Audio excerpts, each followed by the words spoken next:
Welcome to the Great Detectives of Old Time Radio. From Boise, Idaho, this is your host, Adam Graham. If you have a comment, email it to me, box13@greatdetectives.net. Follow us on Twitter at Radio Detectives and become one of our friends on Facebook. Facebook.com/Radio Detectives. Before we get started, I want to encourage you as you're making your travel plans, remember JohnnyDollarAir.com. JohnnyDollarAir.com is a Priceline affiliate, so you get all the benefits of going through Priceline.com, such as being able to name your own price on hotels, rental cars, airline tickets, and even more. But part of your purchase price goes to support the Great Detectives of Old Time Radio at no additional cost to you. So when making your travel plans, remember JohnnyDollarAir.com first. Well, now it's time for today's episode of Yours Truly, Johnny Dollar. The original air date, May the 15th, 1960, and this one is The Mystery Gal Matter. Johnny Dollar. Now, why don't you get married? Huh? To me? Well, Johnny Dollar. Well, will you marry me? Well, sure, why not? Anytime you say. Janet? Janet? Janet who? Oh, sorry, I meant Carol. Oh, you did? Mariana? No. Gladys? No. Janie? Now, stop that. Well, let's try Hildy. Marilyn? How about... No. This is Betty Lewis. No. Yes. And you listen, What? You knew it all the time, didn't you? Yes, dear. Just leading me on again, like you have been for all these umpteen years. But you listen to me, Johnny Dollar. Yes, dear. If it weren't for that crazy business of yours, jumping around all over the country, getting slugged and shot at, enough to drive a loving wife to drink. Yes, dear. Why, Johnny, I'd trick you into a date with a preacher. What was that? Yes, dear? Yes, dear. Yes, dear. It sounds like we're already tired old married folks. Oh, you wouldn't like that. Of course I wouldn't. Oh? That is, I mean, well, you know what I mean, you rascal. Oh, sure I do. You drive you to drink every time I have to be away or tangle with a killer. And if you'd just stop being so darned insistent about my popping the question, why, well, who knows? Maybe I'd, Yes? If I did stop trying so hard to land you, you'd what, Johnny? I decline to answer on the grounds it might tend to incriminate. Oh, honey, you're such a big, heartless dope. Sure I am. And I'm such a shameless hussy for admitting the way I feel. But if you ever do decide to become a normal human being, get into some safe, sane, honest business that... Only, Johnny. Yes, sweet? I'm afraid it's about business that I really called you. I mean insurance business. Oh, my entire ego just flew out the window. Well, what is it, hon? I've got to see you right away. Betty, I'll be out there at 13325 East Maple Drive before... No, honey, I'm not at home. Okay, at the office then. No, dear, I'm not at the office either. Well, tell me where you are, where you want me to meet you. Just, stay right there and wait until I call you again. Will you, please, honey? Well, now, look, I just hung up on a frantic phone call from Fritz Melchior over at Continental Insurance and Trust, apparently the usual sort of emergency. I know. Huh? No, I mean, I'm sorry, but this is so important, honey, and since it concerns me, and if anything were to happen... Happen to you? Betty? Johnny, dear, I can't talk anymore right now, but wait. Wait until I call you and tell you where to meet me. Hey, now listen, Betty. I'll call you. No, listen. Something very funny about this.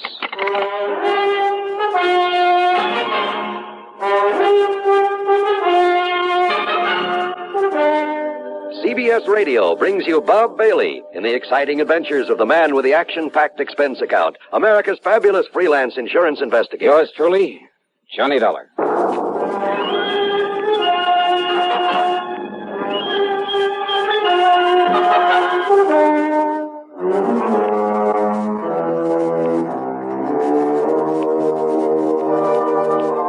Expense account submitted by Special Investigator Johnny Dollar to the Continental Insurance and Trust Company, Home Office, Hartford, Connecticut. Following is an account of expenses incurred during my investigation of the Mystery Gal matter. There was something very strange about that call from Betty Lewis. Except for the end of it, I'd almost exactly the same conversation with her only a couple of days before, almost word for word. Oh, sure, the marriage talk has been going on for a long time. And why kid about it? If it weren't for this crazy, sometimes risky job of mine, I'd ask that girl to marry me in a second. And maybe someday, But she knows all that. She knows why it just doesn't make sense right now for either of us to think about it. We've agreed to that. So why bring it up again at a time when she actually had some important matter involving insurance on her mind? Important enough to stall me on whatever it was that Melchior at Continental Insurance and Trust wanted me for. I waited for her to call me back. Yeah, I waited over an hour, and then finally, though she told me she wasn't home or at the office, I called her house. No answer. I called her office, then to see if they knew where she might be. Much to my surprise, the switchboard operator told me she was right there, had been there all day.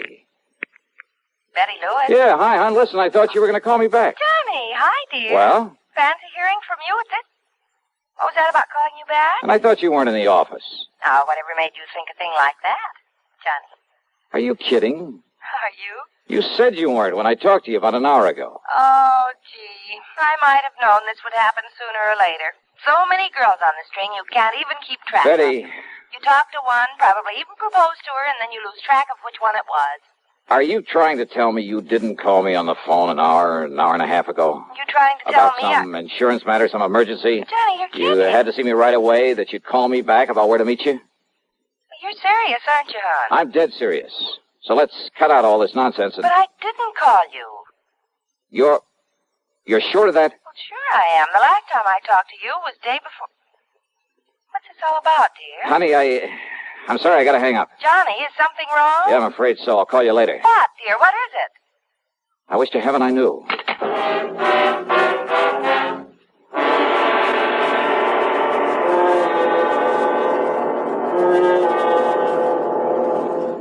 Pepsi-Cola refreshes without filling. Why? Because it's truly light. Charlie, you're forgetting something. Wait, Kay, there's more. Yes, ice-cold Pepsi is the delicious refreshment that goes great at a picnic or a party. But, Charlie... And Pepsi goes fast. People like it, so keep plenty handy.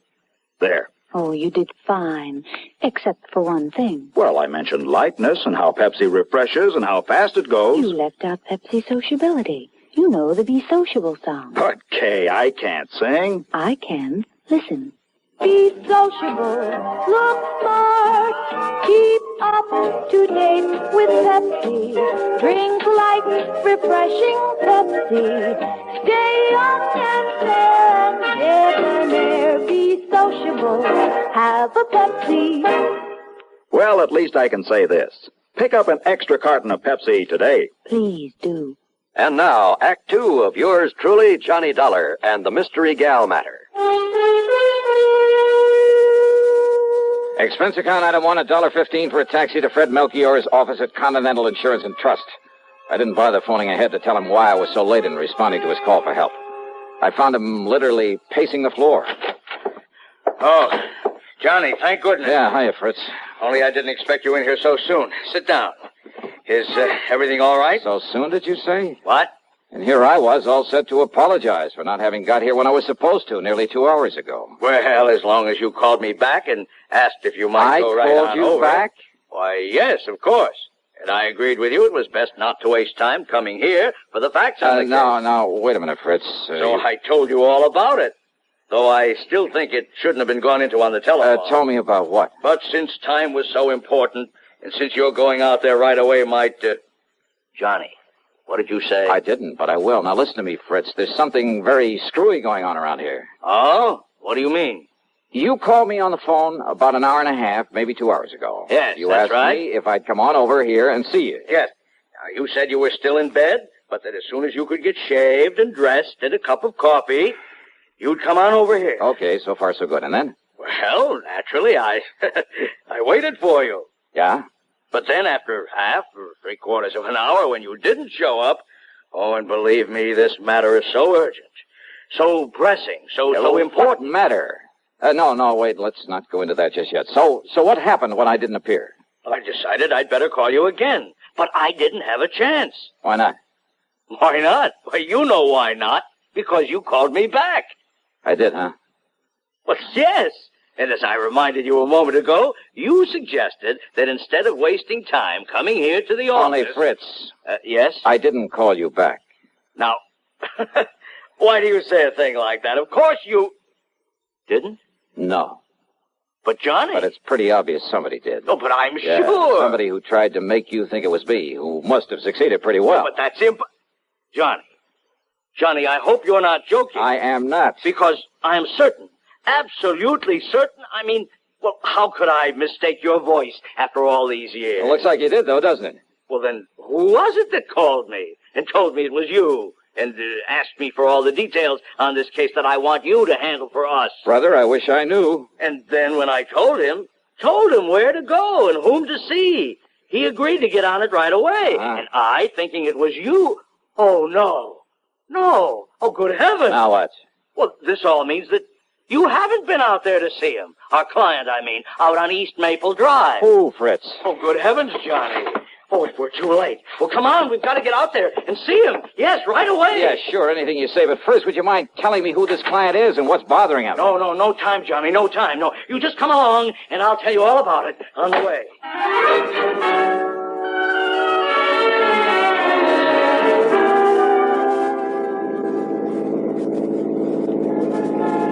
I hope you don't mind my driving so fast, Johnny, but time, time is of the essence. Time for what, Fritz? Now, why don't you just start from the beginning? Yes, I will. Now, when I called and I talked to you the first time... The only time, Fritz. Oh, all right, yes. It must have been somebody else who knew I'd called you before, who found out from me that... Well, now listen. I'm listening. Anyhow, when I talked to you, I told you I'd had a call from one of our clients. Yeah, only you didn't say who. Now, the call was from Mr. John Marshall Sawyer out there on East Maple Drive. Sawyer, the attorney? Yes, retired. Lives right across the street from a very good friend of mine. I don't know about that. I don't care. The point is that Mr. Sawyer, before he retired and came up here to live... Yeah, sure, the DA's office down in New York. That's right. Probably sent more hoodlums up the river than anybody else in the big town's history. Exactly. Including Andy Rinaldi. Andy the actor. That's right. Confidence man and suspected killer. Yeah, I had a hand in that case myself. I know. Andy the actor was a character right out of the old pulp magazine. Yes. And he was so clever at disguise, it's no wonder the police took so long to catch up with him. Yes. Now, hey, Johnny, one time he did such a perfect imitation of some big financier, looks, voice, everything, that one of the big banks handed him nearly $250,000 in cash and... Wait a minute. You thought that I had called you back? Yes, Johnny, yes. And Andy Rinaldi got out of prison only a few days ago. So that's who it was. So Mr. Sawyer thinks he may come here and try to get even with him. Andy disappeared, contrary to all the parole regulations and so on. But being such an actor, such a master of disguise, well, I suppose he figures he can make it just as difficult for the authorities to track him down as he did some years ago. And he's probably right. Oh, a con like that ought to be kept in the clink forever. Oh, of course, he's been reported here and there.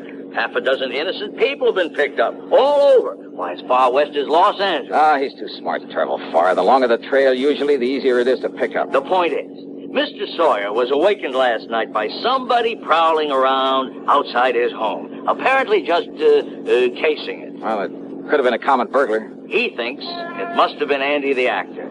Did he notify the police? No, he wants you on the job. You know Andy, and you're on to some of his tricks. Well, maybe some of them. What's more, Andy may have reason to feel the same way about you as he does about Mr. Sawyer. That phone call to you pretending to be me. Somehow he must have found out you'd call me. But how, Johnny? But that girl who called me. Girl who? A perfect imitation of Betty Lewis. I'm afraid I don't understand. Hey, Fritz, you better step on it. You say a girl called you? Yeah, to stall me off. It had to be. To maybe keep me away just long enough for him to get out here. Come on, faster, Fritz. Anything you say, but listen, Johnny. The point is that if Andy comes around again The point tonight... is that he may have decided not to wait until tonight. What? Come on, let me take the wheel, Fritz. We got to make time. We made time, all right. But all along the way, I kept reminding myself that if those phony calls had been meant to delay me, they couldn't have hoped to keep me away for long. In other words, Andy the actor was ready to take care of Mr. Sawyer right now. I hoped and prayed we wouldn't be too late. Sawyer was an old man, hardly a match for a killer. All right, now, here we are. And now look, Johnny, the front door of his house is wide open. Now, that isn't right. Come on, Fritz, don't waste time talking about it. Oh, no, we're too late. Fritz, flat against the wall. Stay flat against the wall. No. Look. What? body. Fallen there in the doorway. Yeah. Yeah. Now, Act 3 of yours truly, Johnny Dollar. It was not the body of Mr. Sawyer lying there in the doorway of his home. But then it was Sawyer who slowly stepped out onto the porch where Fritz and I were still flat against the wall. He stood there quietly for a brief moment, then handed the still-smoking .38 to me. Here, Johnny. Yeah. Thanks, Mr. Sawyer. Only one shot? The first one you heard was from his gun.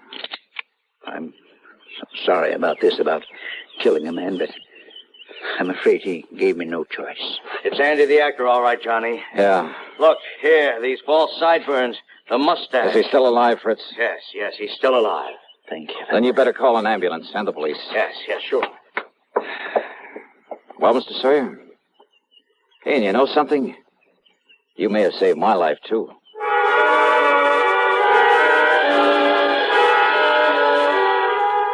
I followed the ambulance into the hospital in the hope Andy the actor would come too. There were some things I wanted to ask him about the girl, the actress, who'd call me on the phone to hold me at my apartment until he could carry out his planning as Mr. Sawyer. But Rinaldi stayed unconscious, so I took a cab back to my place. That's item 3, $1.50. As I walked up to the door, a man from the phone company came around the side of the building. Hey, excuse me, aren't you Mr. Johnny Dollar? Yeah, that's right. Oh, I've been hoping you'd come home. You want to check your phone for me now? Oh, something the matter with my phone? Oh, there sure was. Huh? Yeah, somebody put a tap on that line of yours. You wouldn't have any way of knowing it, but So that's we it. have ways of knowing down at the phone company. Yeah, so that's how Andy and the girl, whoever she is, got to know our voices. Yeah, a lot of people think they can get away with tapping a phone line, Yeah, but sure. believe me, Mr. Dollar, they can't get away with it for long. They took off the line in the basement. Do you have any idea who might have done it? Yeah, and no. What? Well, Andy the actor, for one. What's But that? who the girl is? Hey, Mr. Dollar, what are you talking about? Oh, nothing you need to worry about. Oh, sure, whatever you say. But now, if you'll go inside and dial somebody and see if you get them okay. You see, I got a handset still hooked up to it. Yeah, I'll do that. Oh, and the cops have already been notified, so if they come around asking questions... Okay, thanks.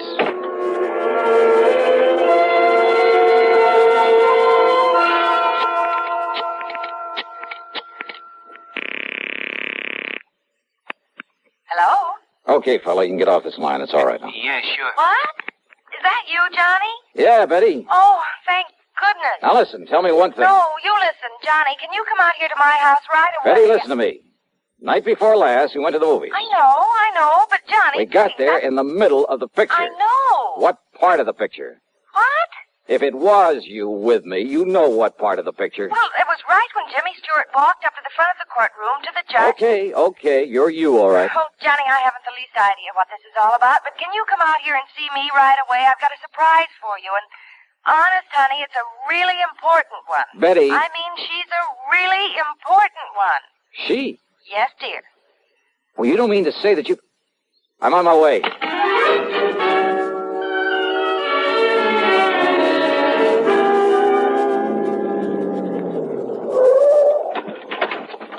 Hi, dear. Come on, into the house. Now listen, Betty, if this is some kind of a Oh, gag... honest engine, honey, cross my heart, but listen. Yeah? I came home from the office early. Uh-huh. I had to walk the last couple of blocks because I ran out of gas. Yeah?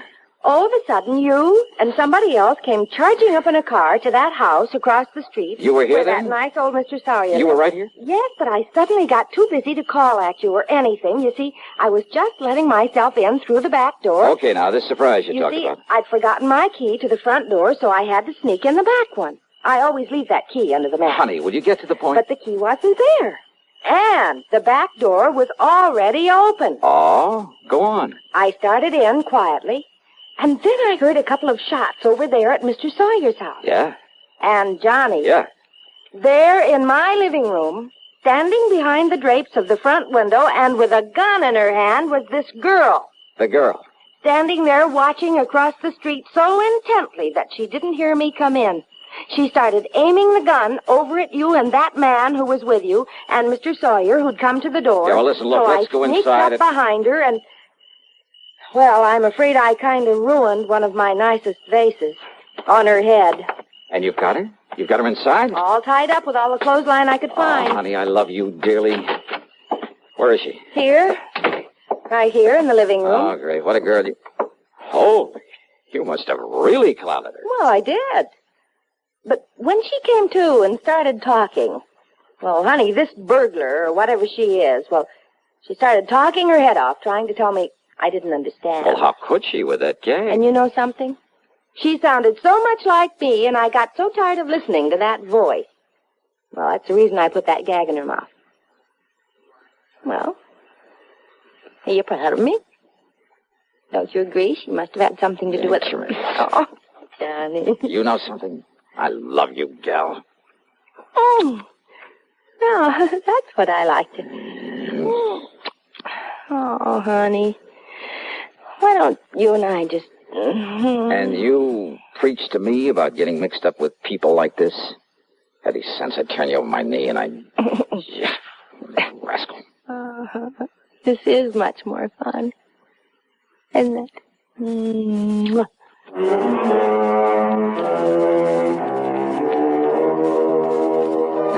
What a gal. And maybe someday... Yeah. Expense account total including... That's funny. Something or someone seems to have somehow diverted my attention for the moment from anything as trivial as an expense account. Trivial? Yours truly, Johnny Dollar.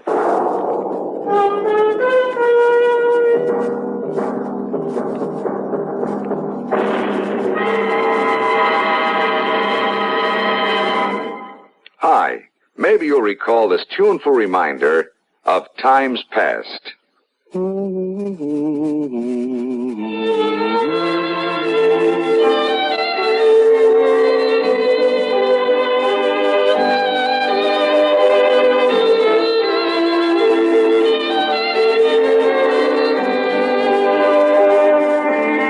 This is Dennis James with something else worth remembering. It's this.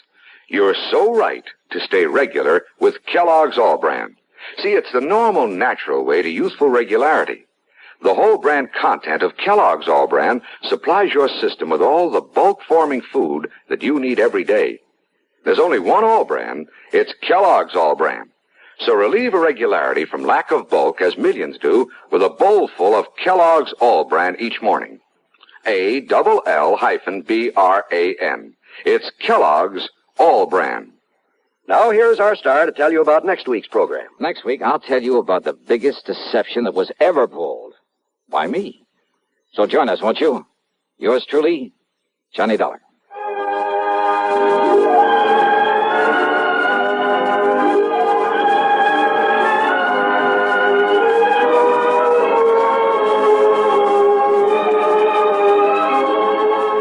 Yours truly, Johnny Dollar, starring Bob Bailey, originates in Hollywood and is written, produced, and directed by Jack Johnstone. Heard in our cast were Virginia Gregg, Jerry Hausner, Harley Bear, and Peter Leeds. Be sure to join us next week, same time and station, for another exciting story of yours truly, Johnny Dollar.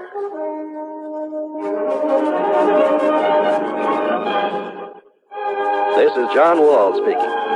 Suspense is next on the CBS Radio Network.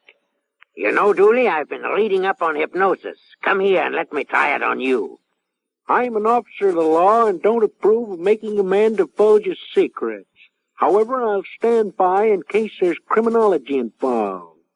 I just want to clear up some of his problems, Officer Suggs. But I haven't got any problems. I'm the soul of contentment. Maybe that's your trouble. You're too contented. Lie down, Dooley. You're going to sleep. I feel so good. He's under my influence. Now, little tyke, get up. Go straight to the beer of your choice. Astounding. He's heading for Utica Club. 'Cause Utica Club will still take the trouble to age beer the natural way. Utica Club, you see. He's got no problem. He's a happy, well-adjusted beer mug. Brewed by the West End Brewing Company of Utica, New York. Radio 59, WROW, Albany, New York. This is Andrea J. Graham, author of the Web Surfer series. Oh, and a Madam's Wife. You're listening to the Great Detectives of Old Time Radio.